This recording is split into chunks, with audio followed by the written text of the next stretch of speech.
नमस्कार, मैं महेंद्र लड्डा, श्री संस्थापक अध्यक्ष श्री गणेश सेवा मंडल दिल्ली रजिस्टर्ड। आप सबको बताना चाहूंगा कि श्री गणेश सेवा मंडल दिल्ली रजिस्टर्ड लक्ष्मी नगर एक ऐसी संस्था है जो 23 साल पहले दिल्ली में इस बैनर तले गणेश चतुर्थी के पावन पर्व पे गणेश महोत्सव का आयोजन शुरू किया था। जैसे कि दिल्ली में कई जगह आप देखते हैं, महाराष्ट्र सदन, करोल बाग, रानी बाग, गणेश उत्सव 2002 के पहले यहाँ होते थे, लेकिन वो सिर्फ महाराष्ट्रियन और मराठी लोगों के साथ ही होते थे। इसीलिए दिल्ली की जनता को इसका पता नहीं था। पता था भी तब भी ये प्रोग्राम बहुत ज्यादा पॉपुलर नहीं था यहाँ पे, मतलब गणेश चतुर्थी नहीं पता थी लोगों की। चूंकि मैं महाराष्ट्र लातूर से हूं और मैं 1983 में, आज से 41 वर्ष पहले दिल्ली आया था, तो मेरी जन्मभूमि महाराष्ट्र है और कर्मभूमि दिल्ली है। तो कर्मभूमि दिल्ली ने बहुत कुछ दिया, तो इसको हम रिटर्न में क्या दें। इस भावना के तहत गणेश जी की असीम कृपा से गणेश महोत्सव का कार्यक्रम 2002 में शुरू हुआ, जो आज एक इतना छोटा पौधा आज बहुत बड़ा वटवृक्ष बन चुका है। अभी रिसेंटली हमने गणेश चतुर्थी के पावन पर्व पे 7 सितंबर से 11 सितंबर तक गणेश महोत्सव का आयोजन किया। हमारा आयोजन करने का उद्देश्य गणेश जी की सेवा के साथ साथ प्रकृति की सेवा करना, नेचर के साथ चलना, दुखियारों को, वयोवृद्ध लोगों के लिए ब्लड कैंप शिविर, mammography test, health checkup camp, dental checkup camp, इस गणेश महोत्सव में गणेश सेवा मंडल के द्वारा हर साल यह कार्य किया जाता है। गणेश सेवा मंडल हमेशा प्रकृति के साथ चलता है, हर थीम के ऊपर चलता है। जैसे इस साल हमारी थीम थी विकसित भारत 2047, मतलब हमारे स्वतंत्रता को 100 साल पूरे होंगे 2047 में, तो हमारा भारत कैसा रहेगा। हमने वंदे भारत बुलेट ट्रेन को दर्शाया। हमारे प्रधानमंत्री जी ने श्री अन्न मिलेट के लिए उसका हमने भोग, मोदक का भोग गणपति जी को लगाया। हमने इंफ्रास्ट्रक्चर को दर्शाया। लास्ट ईयर हमने चंद्रयान को दर्शाया था, G20 को दर्शाया था। कभी हमने प्रकृति के लिए 10,000 पौधों से हमने पंडाल को सुसज्जित किया और वो पौधे हमने प्रसाद रूप में बांटा, ताकि नेचर के साथ, निसर्ग के साथ में गणेश सेवा मंडल संलग्न रहता है। हमारी मूर्ति भी इको फ्रेंडली होती है और हम यमुना को मैला नहीं करते, उसका विसर्जन भी हम उसी पंडाल में करते हैं। यह तो हो गई। और इस बैनर तले हम निर्धन कन्या विवाह, गौशाला और अन्य कई उपक्रम गणेश सेवा मंडल करते आया है। लड़ा साहब, वृद्धाश्रम के लिए भी आप काफी कुछ करते हो। वृद्धाश्रम के लिए भी देखिए कई सारे, जैसे छोटा बच्चा होता है जो नासमझ होता है, वैसे ही वृद्ध लोग एक बच्चे होते हैं। जैसे बच्चा जो होता है उसके मन में खाने पीने की आती है, वो कुछ भी बात बोल देता है, वैसे ही वृद्ध लोग बच्चे का रूप होते हैं। तो वृद्ध लोगों के लिए हमारे जो अपनी फैमिली को अंडरस्टैंड करने में, उनको ऐसा लगता है, हर बच्चा अपने पेरेंट्स को पूछता ही है, लेकिन उस पेरेंट्स, बच्चा है, वो सही को भी गलत कहेगा, गलत को भी सही कहेगा। तो उनको समझने के लिए, उन माफी के लिए हम वृद्धाश्रम एक हम लोगों ने खोला है। उसमें हम एज एक परिवार के तहत हम उनके साथ डील करते हैं। हमें समझते हैं कि वो बच्चे हैं, वो अगर हमको कुछ भी बोल दे, हमको थप्पड़ भी लगा दे, तब भी हम लोग ये सोचते हैं कि वो बच्चा है, उसको डील करना है, उसको किस चीज में आनंद मिलता है, उसको समझने का हम प्रयास करते हैं। तो इस ढंग से वृद्धाश्रम की भी हमने शुरुआत की है। आप सब लोग एक बार देखने जरूर आए। और मैं अब सूरी साहब की आज्ञा से बताना चाहूंगा कि गणेश महोत्सव में गणपति जी क्या है, विघ्न हरता है। ये विघ्न को दूर करने वाले हैं, बुद्धि के देवता है। आप गणेश जी के हर अंग के, जैसे आंखें छोटी है तो संदेश है कि आप तीक्ष्ण नजर से देखो, कान बड़े हैं तो सुनो ज्यादा, मुंह छोटा है तो बोलो कम। मतलब हर चीज आप सबको ग्रंथों में और हर जगह किताबों में पता चलेगा। तो गणेश जी से हमें उनको प्रसन्न करने के लिए कुछ मंत्र हमने बनाए हैं, जो रामचरितमानस की हर चौपाइयों से उठाए गए हैं। तो मंत्र में आप सब, मैं एक चीज इससे पहले कहना चाहता हूं।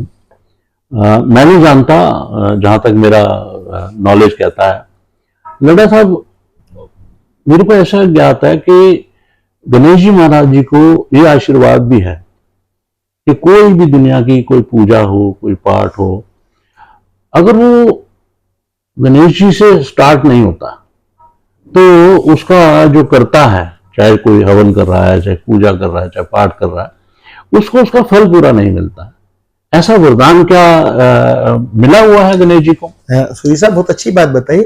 हमारे दर्शकों को सबको पता है कि गणेश जी को एक कथा है उसकी, उस कथा में बताया गया है कि जब सारे देवता गणों की मीटिंग्स थी, उसमें ये पूछा गया कि जो जल्दी पृथ्वी की परिक्रमा करके आएगा उसको हम सर्वश्रेष्ठ मानेंगे।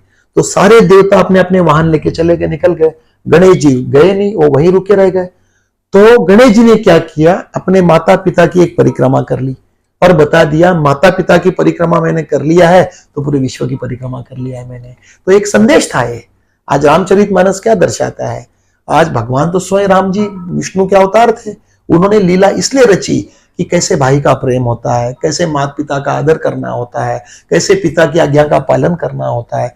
आज के इस कलयुग में हम आधुनिक दुनिया में इतने व्यस्त हो गए कि हम तकरीबन भूलते जा रहे हैं, और उसको सही करने के लिए इस टाइप के आयोजन करना होता है ताकि हम लोग कम से कम अपना जीवन का उद्धार कर सके। तो गणेश जी को वरदान मिला कि तूने सबसे फर्स्ट तुमने एक जो काम किया है, इसीलिए पूरे विश्व में कोई भी पूजा पाठ कुछ भी हो सबसे पहले आपकी पूजा होगी, उसके बाद ही उनकी पूजा होगी। तो ये दंत कथा है, सभी को पता है।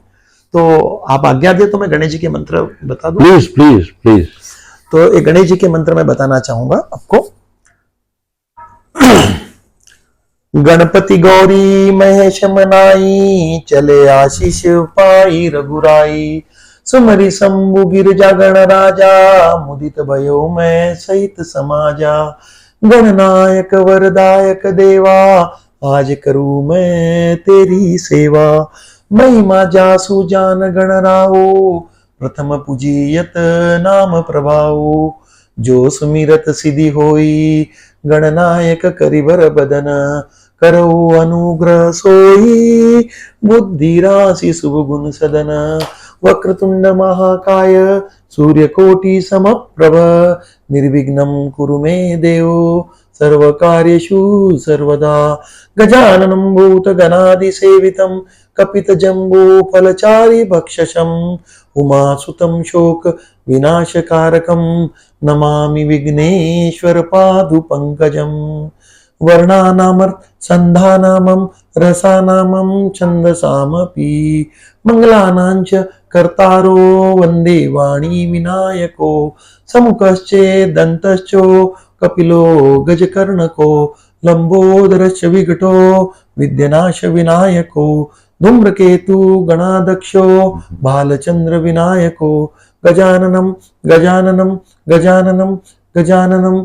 मुनि अनुशासन गणपते ही, पूजेहु शंभु भवानी। कौ सुनि संशय करे जनी, सुर अनादि जिय जानी। सुमरि गजाननु कीन पयाना, मंगल मूल सगुन भय नाना। नाथ सकल संपदा तुम्हारी, मैं सेवक समेत सुतनारी। सेवक सदन स्वामी आगमनो, मंगल भवन अमंगल दमनो। सकल अमानुष कर्म तुम्हारे, केवल कौशिक कृपा सिधारे। तुम कह भरत कलंक, यह हम सब कह उपदेशु। राम भगति रस सिद्धि, हित बाह्य समय गणेशु। कराग्रे वस्ते लक्ष्मी, कर मध्ये सरस्वती। कर मूले स्थितो ब्रह्मा, प्रभाते कर दर्शनम। विघ्नहरण मंगल करण, गणनायक गणराज। रिद्धि सिद्धि समेत पधारी जो, हम सबके पूर्ण कर दीजो काज। बोलिए गणेश भगवान की जय। रिद्धि सिद्धि की जय, शुभ लाभ की जय, पिता महादेव की जय, माता पार्वती की जय, महाराष्ट्र के अष्ट विनायक की जय, भारत माता की जय। नमस्कार। तो इसमें लड्डा साहब, जैसे कि आप 23 साल से ये सब कर रहे हैं, तो इसमें धन की तो बड़ी आवश्यकता होती होगी जी। तो आप किन किन तरीकों से धन जो है उसको अर्जित करते हैं? एक तो मेंबरशिप हो गई, जैसे जो संस्था है आपकी, उसमें कोई भी आदमी जो है वो मेंबर बन करके और वो अपना योगदान दे सकता है। एक श्रमदान दे सकता है अपनी हाजिरी भर के दरबार में, और दान भी दे सकता है। तो क्या आपने जो एटीजी या जो और जरूरी लीगल फॉर्मेलिटीज होती हैं, क्या वो सारी आपने लीगल फॉर्मेलिटीज पूरी कर रखी हैं? अगर कोई संस्था को दान देना चाहे तो दे सकता है? देखिए, मैं आपको सुरेश साहब, बहुत अच्छा प्रश्न किया आपने। मुझे याद आता है स्वामी विवेकानंद स्वामी जी, जब शिकागो में उन्होंने अपना स्पीच देने के लिए वहां गए, उनके पास कुछ भी नहीं था और उनका दृढ़ निश्चय था, और वो जैसे तैसे अमेरिका पहुंच गए और उन्होंने जो स्पीच देके पूरे विश्व को ये बता दिया कि इस भारत देश के विवेकानंद जी ने जो बात बताई और जो कुछ किया आज को कितना बड़ा हो गया। कहने का मतलब आपका मन शुद्ध है, आपके विचार सही है और आप में कुछ करने की क्षमता है। तो देखिए, पैसे का काम पैसे से होता है तो वो रुकता नहीं है। क्योंकि गणेश सेवा मंडल पहले 7 लोगों के साथ में महोत्सव मनाया था 2002 में, 23 वर्ष पूर्व, तब भी बहुत छोटे पैमाने से शुरुआत की थी और उसी समय ये रजिस्टर्ड संस्था की थी लक्ष्मी नगर की, और इसका नाम श्री गणेश सेवा मंडल ईस्ट दिल्ली नहीं दिया था, दिल्ली दिया था। इसलिए दिया था कि दिल्ली में भी ऐसा आयोजन बहुत हो और इसका जय जयकार हो गणपति जी का। और आज मुझे बताते हुए प्रसन्नता होती है कि दिल्ली में कम से कम छोटे मोटे बड़े जगह पे 500 से ज्यादा जगह पे सार्वजनिक गणेश उत्सव होते हैं। तो एक बहुत बड़ी बात है ये। रहा सवाल पैसे का, ये जो कार्य है इसमें अर्निंग हमारे पास कुछ भी नहीं है। एक वहां पे महोत्सव में स्वेच्छादान होता है, उसमें मुश्किल से 1-1.5 लाख रुपए आता है, और मेंबरशिप की फीस से हम 5100 की मेंबरशिप फीस लेती है, जो कि उस मेंबर पे वो खर्चा हो जाता है। तो मुश्किल से 3-4 लाख रुपए आता है और खर्चा बहुत ज्यादा हो जाता है। तो हम लोग सारे मेंबर अपने जेब के पैसों से, अपनी निजी आय में से खर्चा करके सब मेंबरों के माध्यम से इस उत्सव को हम इसको अंजाम देते हैं। और हमें लगता है कि ये मंडल में हर एक इंसान कोई 1 रुपया भी देता है तो हमारे लिए अनमोल है वो। मैं तो 1 लाख भी नहीं कहूंगा, अनमोल है, जिसका मोल ही नहीं है। क्योंकि भावना बड़ी चीज है। आपने कभी देखा होगा, आप घर पे आलू और पूड़ी बनाते हो, कितना भी बढ़िया बना लो आप, लेकिन उसमें वो स्वाद नहीं होता जो भंडारे की अन्नकूट में होता है। उसकी वजह एक ही है कि अन्नकूट और जो उसकी जो सब्जी होती है उसमें सब लोगों का भाव उसमें मिश्रित होता है, इसीलिए वो सब्जी स्वाद लगती है। तो ये जो यज्ञ है गणेश महोत्सव का, जिसके बैनर तले हम निर्धन कन्या विवाह, गौशाला और देश के लिए, पर्यावरण के लिए जो कार्य करते हैं, उसके लिए धन की आवश्यकता होती है। आप स्वेच्छा से हर कोई इसमें दे सकता है। इसकी वेबसाइट भी है दिल्ली के महाराजा के नाम से, आप उस पर भी देख सकते हैं। आप हर कोई अपना अमूल्य योगदान इस संस्था में दे सकते हैं। आपका स्वागत है। कोई इस संस्था से जुड़ना चाहता है कि भाई मेंबर बनना चाहता है तो वो भी हमसे संपर्क कर सकता है। क्योंकि ये जो संस्था है ये गणेश पूजा के साथ साथ बहुत सारे कार्य इसको और करने हैं और करते रहेंगे इसमें।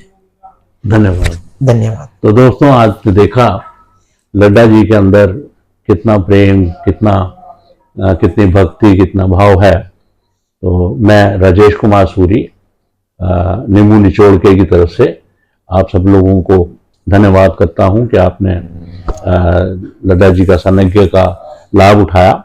और आप में से भी जो लोग हमारे साथ भी जुड़ना चाहें वो हमारे साथ जुड़ सकते हैं।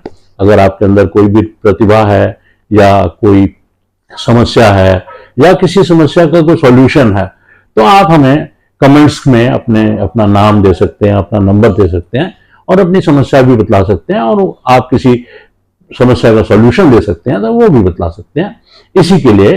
इसी के साथ मैं आज का एपिसोड समाप्त करूंगा।